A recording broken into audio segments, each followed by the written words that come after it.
Congressman Gutierrez tsaka Richard Gomez, ano ba naman kayo? Gusto nyo din matulad kay Benny at kay Benny Abante at kay Kimbo. Pati ba naman Duterte, kinalaban nyo pa. Yari na naman kayo sa netizen yan. Oo. Sa dinami-daming pwedeng kampihan ni Richard Gomez at sa dinami-daming pwedeng banatan, Duterte pa. At sa dinami-daming pwedeng kampihan, convicted pa.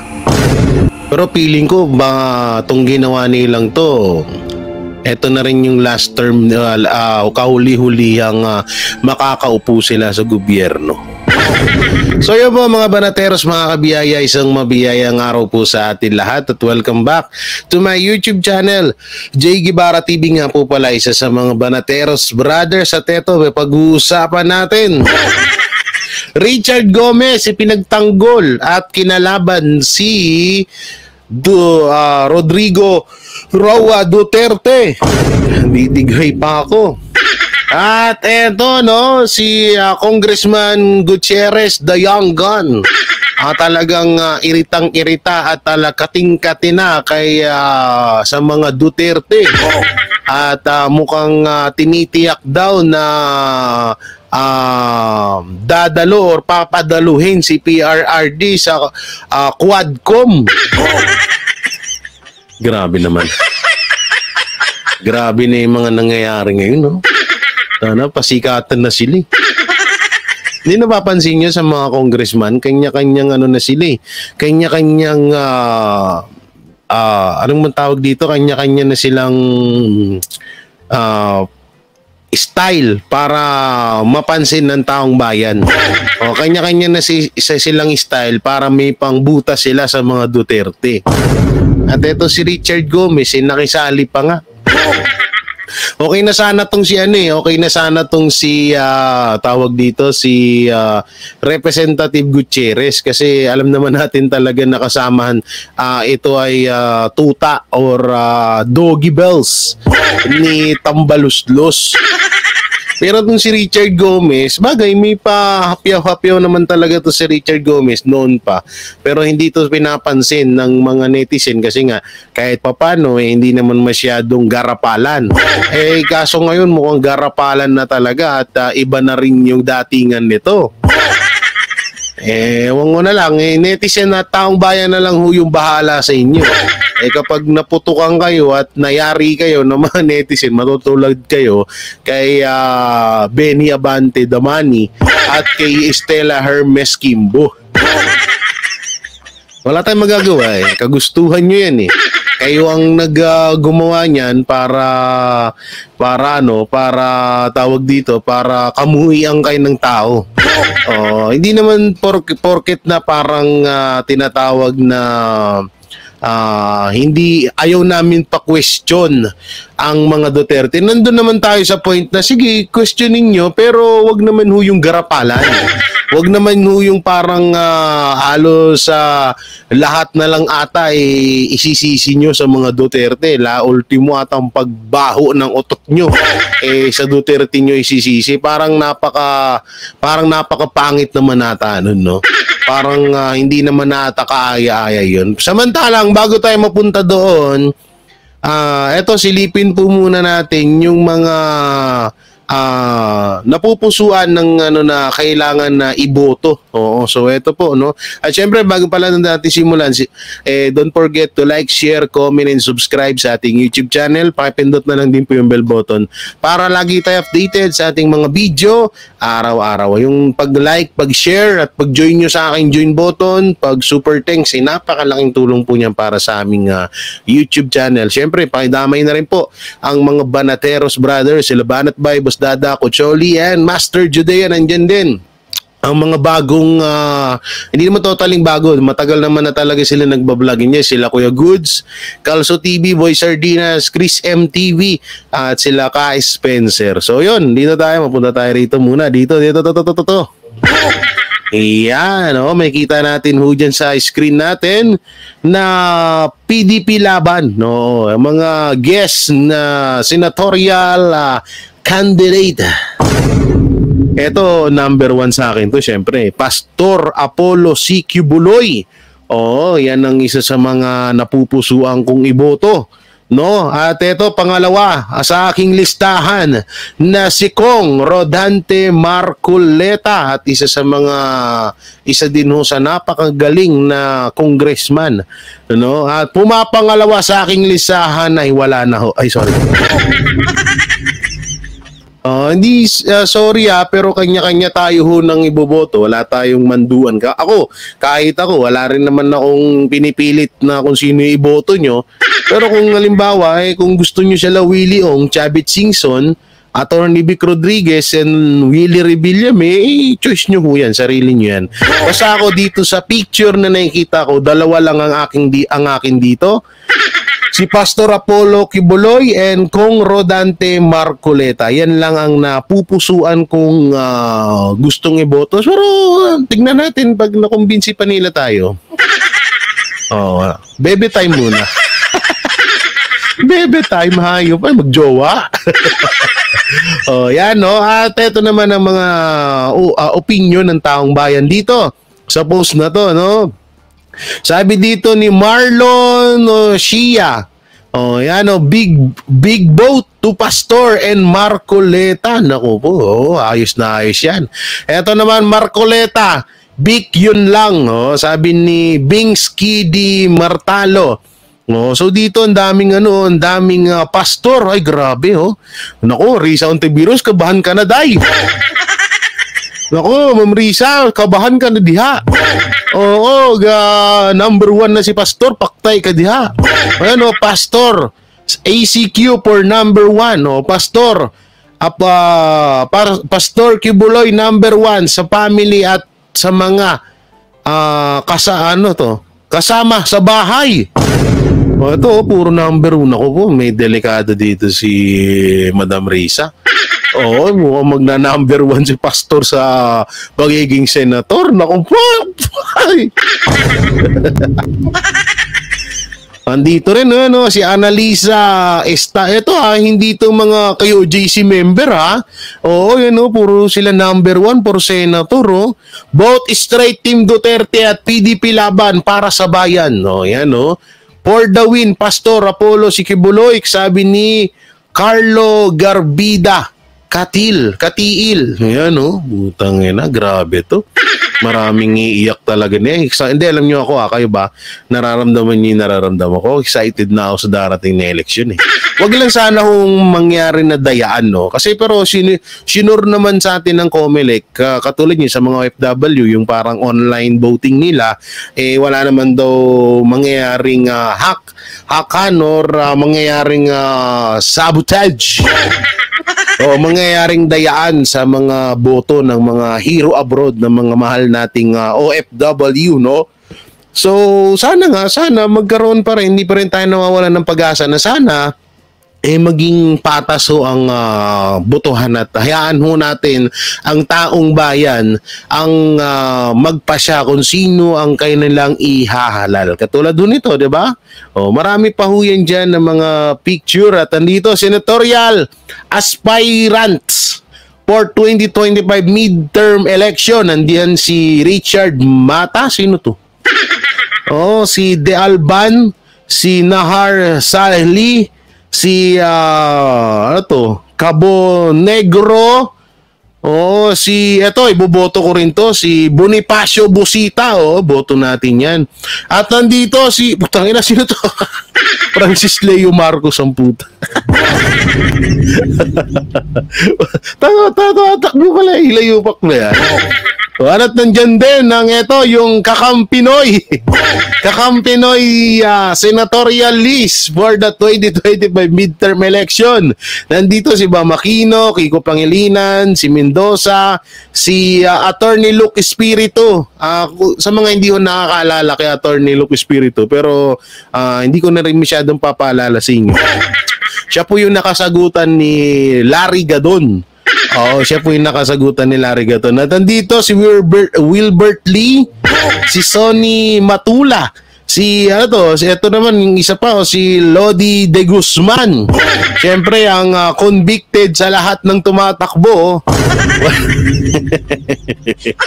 Walang iba kundi si Franz Castro, ACT Teacher Party List. At nandiyan din ang kanyang bisprin na NPE na si Arlene Brosas. Daming tumatakbo ngayon. Ito naman yung Makabayan Black. Ayoko nang tignan yan, sagwa ng mga pagmumuka eh. Oo, so yan lang no, basta sa akin number 1 natin si Pastor Apollo. Alam nyo, excited na ako kasi kung ano yung kagandahan, no, yung kagandahan na nagawa ni Pastor doon sa KOJC, maaaring niyang i-adapt yun eh pag naging senator siya. Oh, alam nyo, piliin natin yung mga taong talagang wala nang hahangarin sa ating gobyerno or wala nang parang hindi, parang kasi malabong magnakaw si Pastor dyan eh. Yung magnanakaw ng kaban ng bayan si Pastor. Tanga na kung doon lang sa KOJC dapat ginawa niya na yung dati pa. 'Di ba? Pwedeng-pwede niya nang iwan yung mga member na sa sobrang yaman niya. Pero hindi niya ginagawa yun. Tsaka yung pera ng KOJC, sa lahat yun. No? Kasi yung iba kasi dyan, sinasabi, kay Pastor lang yung pera, kaya magkikitaan ni Pastor yung mga member, mga ulul. Hindi yun ganun, no? Yung kung ano yung pagmamayari ni Pastor, yun din yung pagmamayari ng buong KOJC. O sa kanilang lahat yun. Kaya nga sabi ko nga, napakaganda ng desisyon ng KOJC at lalong-lalo na ni Pastor Apollo Sikibuloy na tumakbo siyang senador at talagang kailangan natin siya. So eto na nga. Saan ba tayo magsimula? Kay Richard Gomez or kay Young Gun? Mas masarap siguro kay Young Gun muna. Medyo yung kay Richard Gomez eh. Eto po si Richard Gomez. Eto po yung isa sa mga bunsong mga ito, isa sa mga baby crocodile.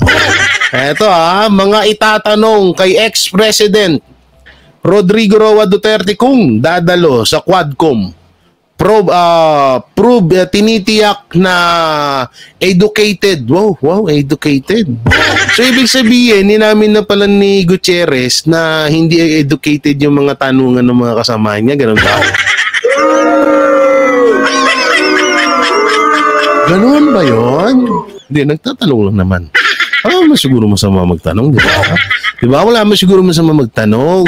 Oo, kasi dito nga educated daw ang tanungan kay yung mga itatanong kay PRRD. So ibig sabihin, lahat pala bagay, totoo naman halos lahat ng napapanood namin wala naman talaga sa ayos. Kung ba naman tanungin, kumakain ka ba ng hopya? Alis guo. So nakita ng ganun, talungin mo yung nasa hearing kayo kung makain ng hopya. Ngayon na hindi kumakain ng hopya yung tao, kung ano pinagsasabi ni Bishop Benny. Natatawa nga ako nung nakaraan Ngayip na yun, nagdasal dun sa nag-misa dun sa hearing. May paganyang, hindi, doon naman, wala hong masama doon na mag-share ka ng payo ng Panginoong Diyos o kung ano man yung relihiyon mo. Sabi ko nga sa inyo, nirespeto ko lahat ng relihiyon dito sa bansang Pilipinas. Kaso nga lang, bago ka sana mag-share ng salita ng Diyos, lalong-lalo na sa hindi naman simbahan or katulad yan yung hearing sa dyan sa committee hearing, sana tignan mo muna yung sarili mo kasi ano yan kumukonekta yan sa kumukonekta ho yan sa pagkatao mo. Para makumbinsi mo ang taong nakikinig sa iyo, kailangan makita nila yan sa sarili mo. Ano bang nakikita mo? Ano bang may nakikita ng tao kay Kabeni? 'Di ba? Ganun yun Kung kahit anong says, kahit ilang page pa yung sabihin mo dyan na utos ng Panginoon Diyos, kung nakikita ng taong bayan na palyado ka, yung mismong nagsasalita ng kautusan ng Diyos, hindi rin nila yung papakinggan. Katulad ko, wala akong pakialam sa sinabi mo. Gago! Kasi nga, alam ko na may iba kang karakas, na may hindi ko nakikitaan na para yung sinasabi ng Panginoon Diyos, yung sinasabi mo, okay yun. Pero ikaw mismo na nagbibigay ng payo na yun, walang ka kulay-kulay, walang kalutay-lutay. Para kang kangkong na ibinabad ng 3 oras sa mainit na tubig. Gago! Ganun kalanta. Diba? Sana ka, Benny, kapag ganun, ayusin mo muna. At sa iba dyan, no, ayusin nyo muna yung sarili nyo, ayusin nyo yung personalidad nyo bago kayo magbigay ng kautusan ng Diyos. Kasi sayang eh. Oo, kasi kung magbibigay ka ng ganun, hindi rin i-accept ng iba kasi nga nakikita nila na wala ka rin sa ayos. Kasi mapapaisip ka eh, ano, payo ng salita ng Diyos to, pero sa kanya hindi mo nakikita. Ganun yun eh. O, ganun yun ha, ganun yun. Okay, ito, pakinggan mo natin to. Kumpiyansa si One Rider Party List Representative Rods Gutierrez na educated ang mga itatanong ng mga mambabatas kay dating Pangulong Rodrigo Duterte kung dadalo ito sa pagdinig ng House Quadruple Committee o Quadcom. Miyembro ng 4 House panels ang One Rider Party List Representative. Ginawa ng kongresista ang pahayag matapos sabihin ng dating punong ehekutibo na willing itong dumalo sa investigasyon ng Quadcom kung maiimbitahan kaugnay ng extrajudicial killings o EJK sa anti-drug. Kung mga sawa-sawa, eto na naman. Tama na. Malandig, nakakasawa na kasi ito eh. Hindi, ito lang tanong lang, para hubasan to? Para magkaroon ng hustisya yung mga adik, mga drug lord na namatay dahil sa droga. Pero ang tanong dyan, kailan nyo mabibigyan ng hustisya yung mga pinatay ng mga adik at mga sinirang pamilya ng mga drug lord? Kailan nyo kaya mabibigyan ng hustisya yung mga yon? Yung mga sinirang buhay ng mga namatay na yan? Di ba? Ayun yung pinakatanong dyan eh. Yung isang adik nakapatay, nakapaggahasa ng babae, ng minor de edad. Yun, nabigyan nyo ba ng hustisya yung mga ginawa ng mga hayop na yan? Yun yung katanungan dito eh. Kaya sabi ko, ba't ganun? Sabagay, kung naka-script naman. War ng kanyang administrasyon. Gayunman, umaasa ang dating punong ehekutibo na educated questions ang ibabato sa kanya ng mga kongresista. Wow. And I would like to think, hindi naman ito siguro bias, I would like to think na educated naman yung questions ng ating mga... Kaso, Representative One Rider Party List Gutierrez, kaso kahit sabihin mo yan eh, kaso gas-gas na kasi. Napanood na namin eh, na may mga pang-alien language, alien question yung mga kasamaan mo. Sige, sabihin na natin labas ka doon sa kanila, pero alam naman namin eh, yung patutunguhan yan eh, na hindi nyo napapakawalan si Duterte. Gago! Di, alam na namin yan eh, medyo alam na namin yung karakas nyo eh, yung medyo na pipidrik, pidrik, anong tawag doon? Napipidrik, tama ba ako? Nabubulol ako. Nahuhulaan na ho namin yung mga maaaring mangyari. No? Tsaka ito kasi, nagsasayang lang talaga kayo ng pera dyan. Yung ginagastos dyan sa mga hearing na yan, pera ng taong bayan yan eh. Eh okay sana kung makakatulong yan yung ginagawa nyo. Bakit? Ito na lang, tanong. Kapag halimbawa bang naitanong nyo kay PRRD lahat ng gusto nyong itanong, bababa na ba yung mga bilihin? Uunlad na ba ang Pilipinas sa mga distrito nyo? Yan lang, tanong lang. Diba? Kasi paulit-ulit na eh. Kasama po sa committee. Naniniwala naman ang kongresista, mahalaga ang testimonya ng dating Pangulo sa Quadcom. Dinadawit si former President Duterte sa umano'y kill order laban sa 3 Chinese drug lords sa Davao Prison and Penal Farm noong August 2016. Lumabas din sa huling pagdinig ng Quadcom noong September 27 na may pinag-usapan umanong Davao template sa meeting ng dating presidente at ilang miyembro umano ng PNPA Class 96 at 97 bago nangyari ang sunod-sunod na patayan sa mga bilangguan sa Bicol, Leyte at Parañaque. Well, I think it would be very important when the time is right. Ang nakita ko po kay Jess. Although the person... Papasikat lang kayo eh. Ang galing, no? Dati, ang strategy ng mga politiko para mapansin ng sambayan ng Pilipino, yung iba gumagawa ng issue. Yung iba naman, todo pasiklab. Todo tulong, ganun. Ngayon, hindi na eh. Kapag gusto mong makilala ka ng sambayan ng Pilipino, banatan mong Duterte. Hindi, yun naman talaga eh. Yun naman nakikita ko eh. Diba? Katulad niya, nila Kimbo, di naman natin kilala yan. Si Benny, hindi rin naman natin kilala yan. Ito, hindi naman natin kilala to. Inan to. Diba? Hindi naman natin kilala yung mga yan. Pero nakikilala natin sila dahil sa pamamagitan ng pagbanat nila or pagbatikos nila sa mga Duterte. Ganun yun eh. Katulad lang nung iba dyan, no? Marami tayong nakikilala na hindi talaga natin nasusubaybayan, na noon pa man nakita na wala. Kaya lang naman natin nakilala tong mga to dahil sa mga Duterte. Kaya yun ang gustong-gusto nila. Nai-expose sila at nakikilala yung mga pangalan nila. No, syempre ang mga Pilipino, may ano yan eh. May tawag dito, may ugaling yung manghalungkat.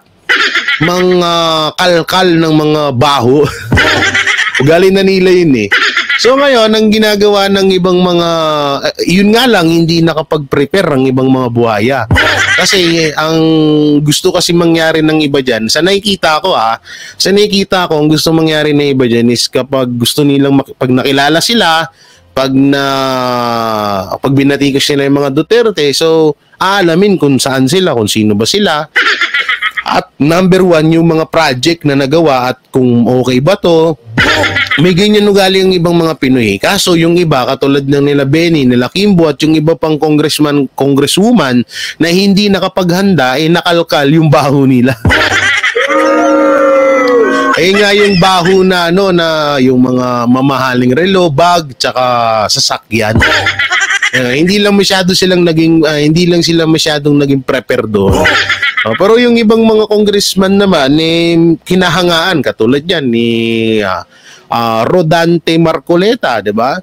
Na talagang kinahangaan ng iba't ibang mga Pilipino dahil nga sa pagiging bukod po sa hindi niya binabanatan ng mga Duterte kasi wala naman kasi dapat ibanat sa mga Duterte.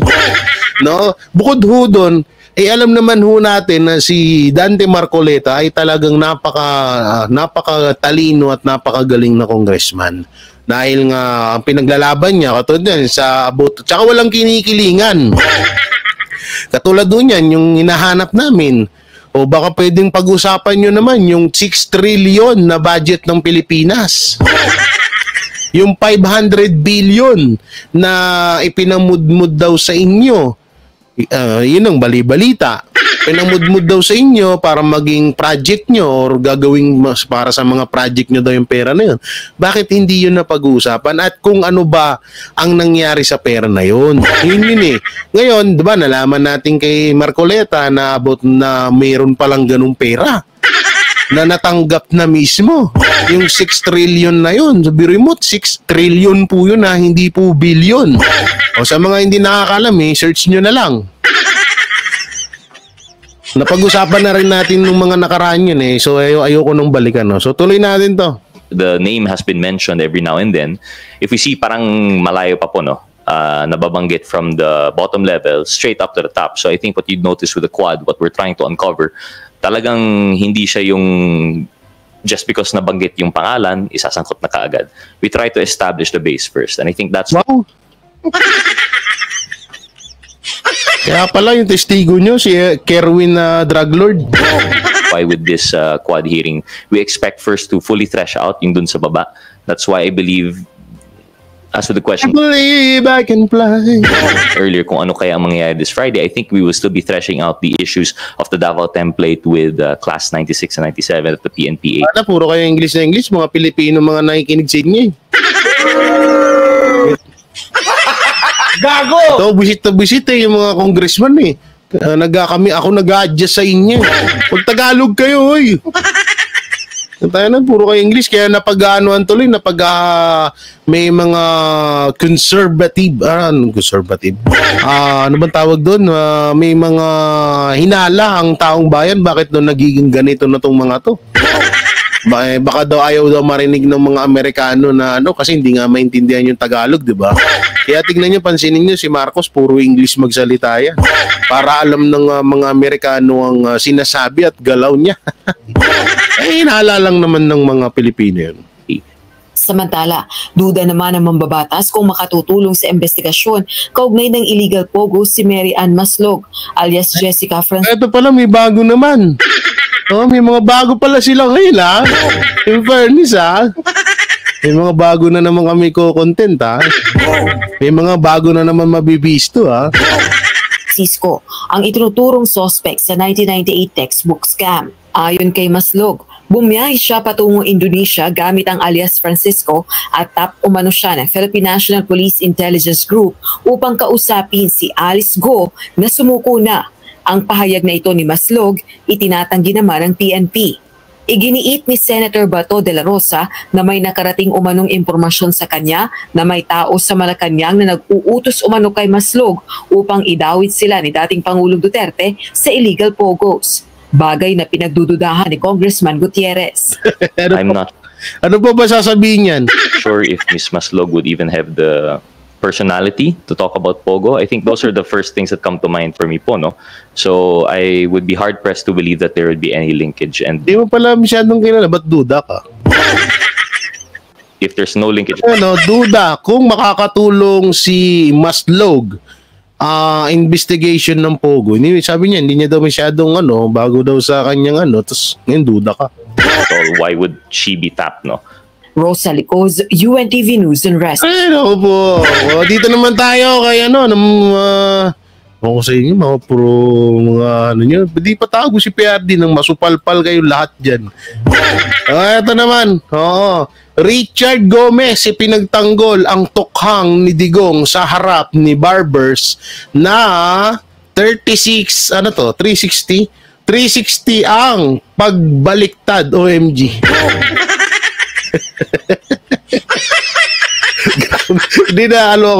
Hindi nyo na-gets yung title, no? Ito, ulitin ko, Richard Gomez, yan, Richard Gomez, pinagtanggol ang tukhang ni Digong sa harap ni Barbers na 360 ang pagbaliktad.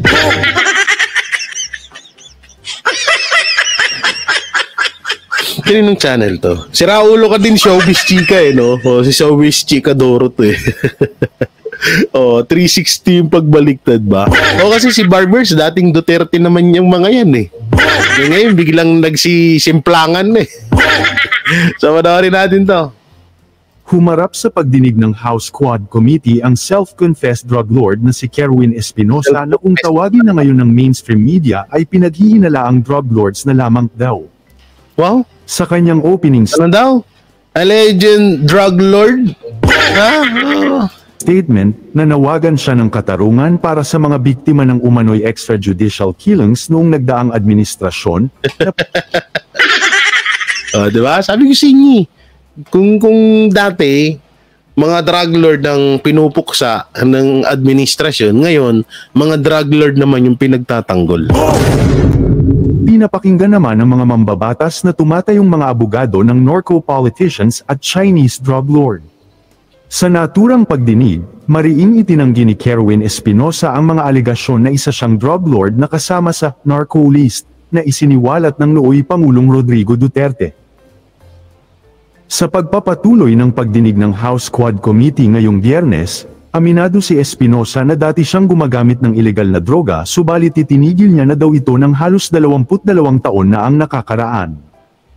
Dumalo si Espinosa sa pagdinig ng Joint Committee hearing upang isiwalat ang di umano'y pananakot na ginawa sa kanya ng nooy Philippine National Police, PNP, Chief General Ronald de la Rosa upang idiin si dating Senador Leila de Lima at iba pang personalidad na di umano'y kalaban sa politika ng nooy Pangulong Rodrigo Duterte sa illegal drugs. Gayunpaman, hindi masasabing credible na witness si self-confessed drug lord Kerwin Espinosa, ayon kay Senator Bato de la Rosa. Aniya, sa kabila ng pagka-dismiss ng kaso ni Espinosa ay isa pa rin siyang drug lord kung saan patuloy pa rin ang paglaganap ng droga kahit pa nakakulong ito sa National Bureau of Investigation. Dagdag pa ng senador, gumagawa lamang umano ng kwento si Espinosa at hindi niya ito tinakot. Makapagsalita siya akala mo kung sinong malinis. Hindi, tsaka ito kasi, ang pinakatanong kasi ho dyan, kung tinakot ni Bato yan, hindi naman tanga-tanga si Senator Bato de la Rosa para, bakit, ang habang ano na ba? Lifetime na ba ang pagkakulong? O ngayon nga, nakawala oh. Gago! Diba? Nakawala na. Oh. Ilan na yung mga napakawalan? Sino ba to? Kalimutan ko yung pangalan ng hype na yun. Yung babae. O si Enrile, wala na rin. Pero si Enrile, hindi naman nakulong. Pero nakasuhan ng, nahatulan sila. Eto, si Espinosa ang nakulong. Si De Lima. Nakalimutan ko yung hype na yun. Maraming pinapakawalan ho ngayon. No, ngayon, mapunta tayo doon kay Senator Bato de la Rosa na inutusan niya nga daw to si Kerwin Espinosa. Parang napakalabo ho. Kasi anytime pwede kayo laglag niyan. Hindi ba naisip ni Bato yon? Hindi naman ho ganun katanga naman siguro si Senator Bato de la Rosa para gawin niya yun. Ngayon, ito pa, ang pinakamalapit. Minsan, hindi ko alam kung hindi nila to nahahalata or nahahalata rin naman nila siguro pero wala na silang pakialam. Biruin mo, ang ganda ng setup. Alam naman nilang convicted yung tao. Pero ang ginawa ay pinalabas, no? Pinalabas si Kerwin Espinosa. Tapos ngayon, hinaharap nila at naging testigo na sa tawag dito sa AJK. Sa war on drugs ni PRRD noon. Diba ang galing ng pagkakagawa eh, no? Kahit convicted ka, basta mapakinabangan ka ng gobyerno na laban sa Duterte, laya ka. Gago! Ganun kalupit ngayon, no? Tuloy pa natin. Bakit siya gumagawa ng istorya? Samantalang noon, ang bait-bait niya noong nasa kustudiya namin, saad ni De la Rosa. Maganda ang usapan namin noon tapos gawa-gawa siya ng kababalaghan niya, dagdag pa niya. Siguro si Senator Bato de la Rosa nagsisisi ngayon. Sana pinatay ko na lang to eh. Hindi totoo, siguro yun iniisip, sana pinatay ko na lang to. Tuloy, ako pa yung ginagawa ng kwento ngayon. Tala, kaya malakas ang loob ng mga drug lords at kriminal na ito na maghigante kay former President Duterte ay dahil malinaw naman kung saan nakapanig ngayon ang mga kongresista. Oo, totoo. Kung sino ang drug lords at kriminal na witness yung ang kinakampihan nila, at kung alin pa ang opisyal na seryoso na lumaban sa pinakaunang problema ng bansa ay siya pang gustong i-shoot nila sa kulungan. Iyon ang masama dun eh, no? Ang anak na teting, kaya ang lakas ng loob ng mga drug lord ngayon. Kasi nga alam nila may kakampi sila. Yung pumuksa sa kanila, pinagtutulong-tulungan. Ilang years na lang din naman, makakapagantay naman tayo. Sus, magsisibalikan naman ulit yan sa kanilang, sa mga lungga nila lahat. Ang ilan sa mga mambabatas na ito ay naging saksi pa sa tagumpay noon ng war on drugs. Kung matatandaan, sip pa siya nun eh. Si Barbers. Itong si Ace Barbers ay gusto pang i-extend ang termino ni FPR. Wow! Putang ina. Diba? Gustong-gusto pa niya dating i-extend ang termino ni PRRD. So ngayon, isa na siya sa, kaya nga tama tong title eh. Barbers ng 360 sa pagbaliktad kay... Para lang lubusan na mawakasan ang problema sa droga. Pero, tingnan mo ang isang Ace Barbers kung saan na nakarating, lahat ng sinabi niya noon na magaganda kay Tatay Digong ay 360 degrees na bumaliktad. Ay, naku, wala eh. Ganyan talaga, buhay politika. Sabi nga ni PRRD, ngayon kakampi mo, bukas kalaban mo na yan. Anyway, at least nitong si Richard Gomez ay may naiiwan pang kakaunting paninindigan dahil inamin niya sa kanyang mga kabaro sa Congress na may magandang naidulot ang war on drug ng Duterte administration. Ayos Gomez ah. Panuuri ng full video para sa iba pang detalye na Naku, yari ka dyan, Richard Gomez. Ba't mo inamin yan? Paktay ka.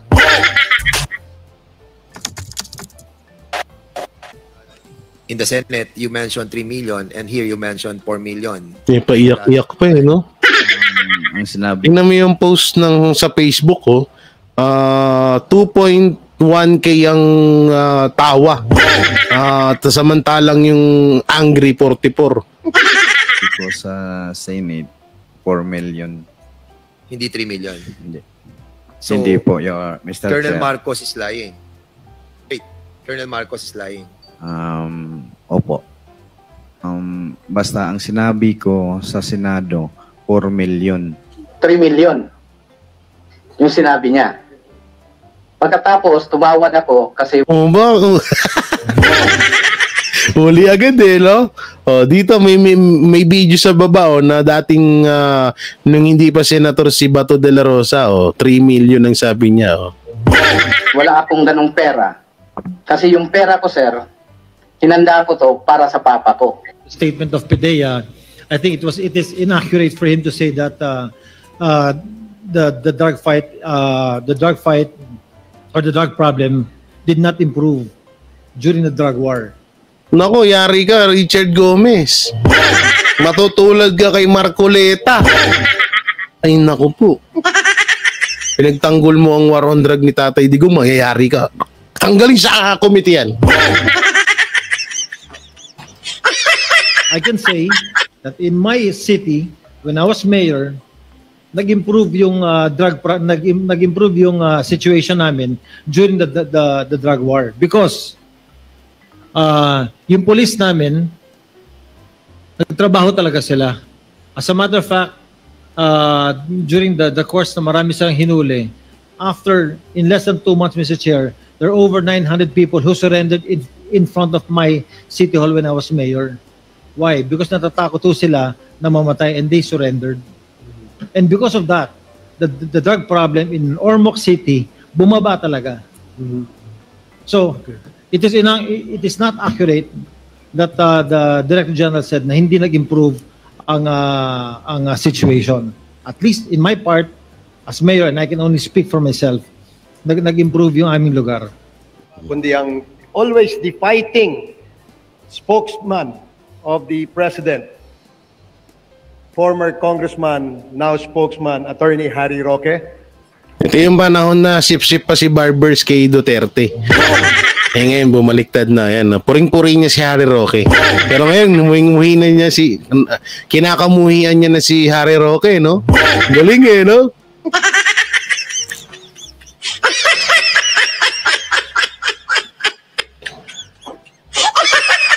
Ang galing ng mga putang ina eh, no? Ay, pero ang ganda nung sinabi ni Richard Gomez na yun, ha? Oo, ang ganda nung sinabi ni Richard Gomez na nung panahon ko na mayor ako, ang ganda ng improvement nung panahon ni PRRD mapatungkol sa droga. Ang ganda ng kinahinatnan. Bumaba ang droga, nagsisukuan ng mga adik, kaysa kagustuhan nilang mamatay, di sumuko na lang sila. At talagang bumaba ang krimen ng droga sa lugar namin. Okay yun, ha? Ang ganda okay din yung at least kahit pa paano may natira pang prinsipyo kay Richard Gomez. No, akala ko kasi akala ko bumaliktad ka na ng tuluyan eh. Ito si Barbers, no? Talaga, puring-puring niya pa si Harry Roque dito. Lahat po ng anti-illegal drugs advocate, ngayong araw na to, palakpakan po natin ang ating sarili. Wow! It has been the primordial duty of the committee which I head, the Committee on Dangerous Drugs in the lower house, to help ang ating law enforcement agencies in the war against illegal drugs. Napakaswerte po ng Pilipinas. Wow! Nagkaroon ho tayo ng pagkakataon na magkaroon ng isang presidente na ang advokasya ay labanan ang ating problema sa droga. Wow! Galing. Galing mo sumipsip, hayop. Gago! Galing, di ba? Gusto na ikaw mo yan, Ace Barbers. Seen a lot of people, politicians, and people from the private sector who who have always been announcing that ako ay kontra sa droga, ako ay kontra sa ganyan, but never na nagkaroon ho tayo ng isang leader na ipinakita ang kanyang leadership para labanan o mag-declare ng totoong gera sa droga. Wow! Gago! Galing! Diba? Pang ano to Pang Oscar Award to Pang Pamas Award to, Barbers Gago! Galing, no? Itong tirada ni Barbers Ang karupot-dopot. Pero ngayon, galit na galit to siya No, di ba?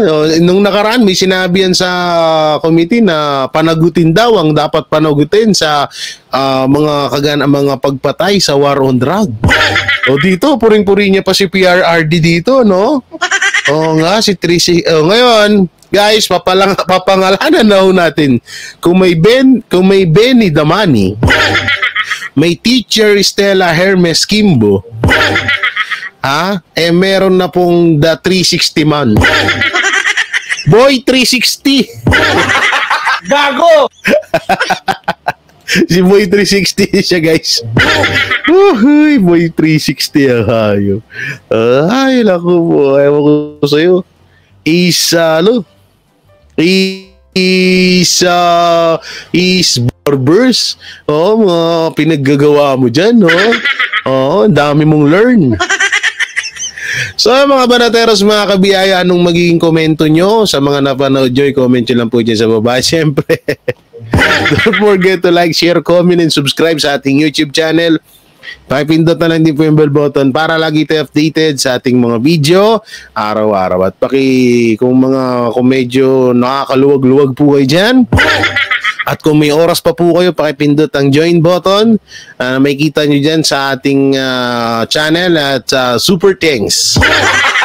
Gago! Kayo na bahala dyan. No? So yun, maraming salamat. Anong may kukomento nyo? Grabe, no? Kaya nga, napaka din ng mga Duterte kasi alam din nila yung mga taong nagkukunwari lang. At napaka-tama na ho yung sinasabi ni PRD na sa larangan ng politiko ay marami talagang bumabaliktad dyan. Marami talagang mga tinatawag na ngayon kaibigan mo, bukas kalaban mo na. So isa si The Boy 360, si Boy 360 ang nagpatunay niya. At kayo, papayag ho ba kayo na ipatawag ng Quadcom or umaten ng Quadcom itong si PRRD? Comment nyo lang po dyan sa baba. So yun, maraming salamat. Ingat po kayo palagi. God bless and peace and bye-bye. Walang inuurungan. Pag tama palakpakan, pag mali ay babanatan. Yan ang Banateros, boses ng ordinaryong Pilipino. Banateros ay walang makakaawan. Walang inuurungan, Banateros ay tinutulungan.